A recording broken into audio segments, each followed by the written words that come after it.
Bwana Yesu asifiwe. Amen. Msimu wa pili. Tatumia fimbo yangu katika jina la Yesu. Amina. Kama msimu wa pili unavyosema nitatumia fimbo yangu, nami ninamshukuru Mungu kwa ajili ya mafunuo ya msimu wa pili. Namuona Mungu anafanya vitu kwenye maisha yangu. Nashukuru Mungu kwa ajili ya familia yangu.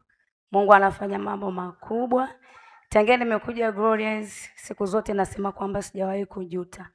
Na kuna wakati nasema sijui nilikuwa na sababu gani ya kuchelewa, lakini naiona neema ya Mungu kwenye maisha yangu, lakini pia ninaamini kwamba Mungu alikuwa na sababu.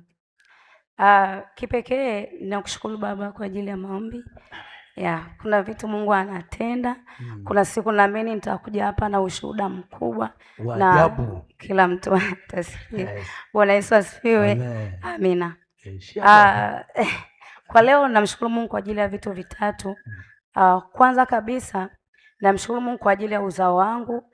Mtoto wangu wa kwanza saizi ana miaka 17. Kuna wengine nikiwaambia na mtoto wa miaka 17 wanakataa. Lakini mtoto wangu wa kwanza na miaka 17 na ana maono makubwa sana ambayo hata mimi sijui nitafikiaje. Lakini namuona Mungu anafanya kwa namna ya pekee, kwa sababu mpaka sasa nina watu wawili ambao tayari wako tayari kumsaidia. Mtoto wangu ana maono ya kuwa rubani wa ndege.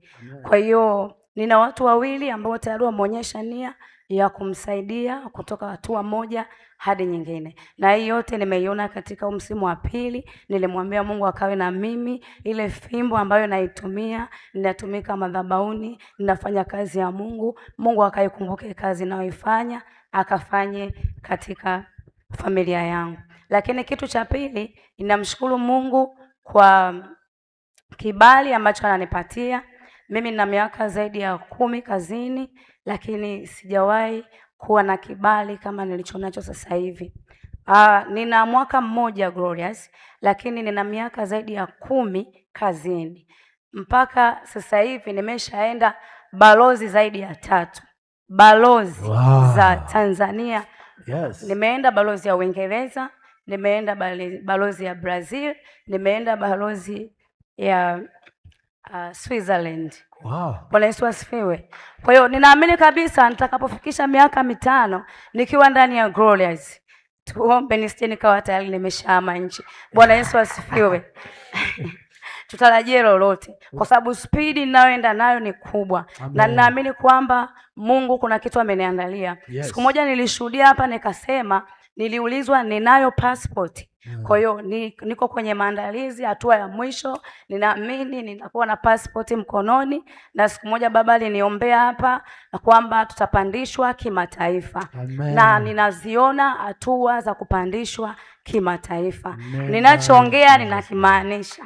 Nachotaka kuatia moyo jamani, tutembee na mafunuo ya Baba. Yes. Tutembee nayo. Yaani usisikie ukayaacha kama yalivyo.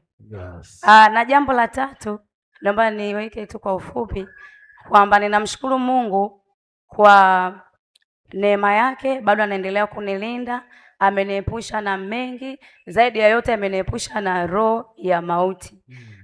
Kuna kitu nilikuwa napingana nacho.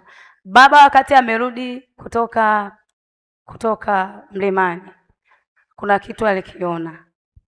Nilishuhudia tu kwamba namshukuru Mungu ameniwezesha, ameniponya na mauti, lakini sikusema kwamba ni kweli habari ilitokea. Nimesimama hapa leo kutamka na kusema, kuweka wazi juu ya ule unabii ambao ulitoka. Ilikuwa siku ya tarehe 8 ya mwezi wa 7. Kama tunakumbuka wote ile 7 hatukutoka nje, lakini tarehe 8 ya mwezi wa 7 nilitoka nyumbani asubuhi, nikawa nimeenda kazini. Baadaye wakati wa kurudi sikuwa na gari, nilikuwa nime bolt bajaji. Kwa hiyo wakati tuko njiani, kuna mahali tukakutana na ajali. Gari ilikuwa imepaki pembeni, lakini hatujui ni kwa nini, na hata yule mwenyewe hajui kwa nini aliingia barabarani ghafla. Kulitokea na ajali ya vyombo vitatu vya moto. Kulikuwa na gari, kulikuwa na bajaji ambayo nilikuwa nimepanda mimi, lakini pia kulikuwa na pikipiki. Bwana Yesu asifiwe. unaweza ukaichukulia kawaida, lakini kwangu ilikuwa ni muujiza, kwa sababu tayari kuna kitu ambacho kilikuwa kimeshatangulia. Lakini kwa neema ya Mungu alituepusha. Ni yule tu mtu wa pikipiki alianguka chini akaburuzwa. Sisi bajaji yetu ilisimama pale pale ilipokuwa, ingawa ile gari ilikuwa mlangoni. Yaani mimi niko hapa, ile gari iko mlangoni. Bwana Yesu asifiwe. Kwa hiyo ninamshukuru Mungu sana. Baba, asante kwa maombi yako. Ninawashukuru wana Glorious. Tuendelee kuombeana, tuendelee kupendana. Unapopata neno juu ya mwenzako, endelea kumwombea, endelea kumpenda kwa namna alivyo. Bwana Yesu asifiwe. Tukiombeana na kupendana, Mungu atatuinua na kutufikisha mahali pa juu. Mungu awabariki. Yes.